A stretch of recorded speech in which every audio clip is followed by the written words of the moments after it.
This movie is so good, I had to start doing reviews again, guys. That's how good this movie is. Review over. All right. Let's get into it.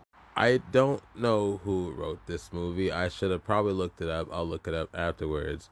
But whoever wrote this movie, if they wrote the first one too, they know how to make a crazy, silly concept into a very riveting human story. That's it in a nutshell.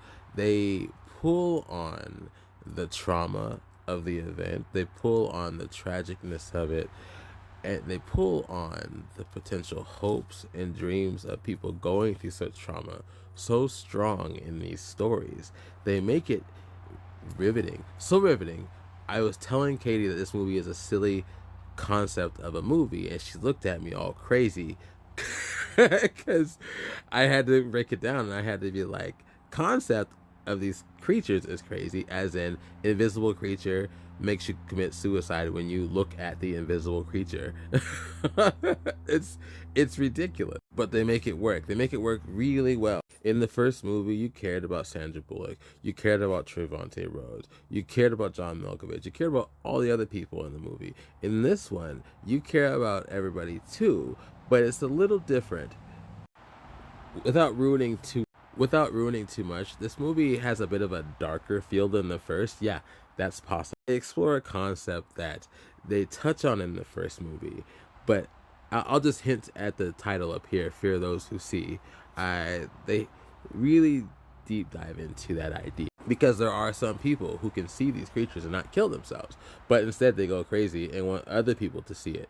So they make them see it, and they end up killing themselves. It's a scary thought. It's actually kind of scarier than the monsters themselves, because these humans, they kind of find a way to deal with the monsters. But these humans that can see, they just really F it all up.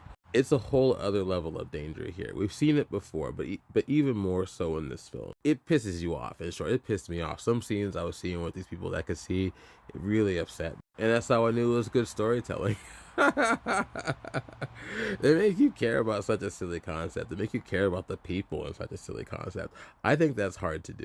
And both of these people here that you see in the picture, and that little girl there too, you are very heavily emotionally invested in these people. Yes, a lot of this movie is in a different language. They are in Barcelona, Italy, but it's quite an international film. There's some German going on, there's some English going on. It really gives this event a global kind of a feeling to it. I think my only problem with this movie isn't really a problem, in that, again, there are parts of it that are so upsetting to me. I, I just, there's some characters I was just like, F that guy.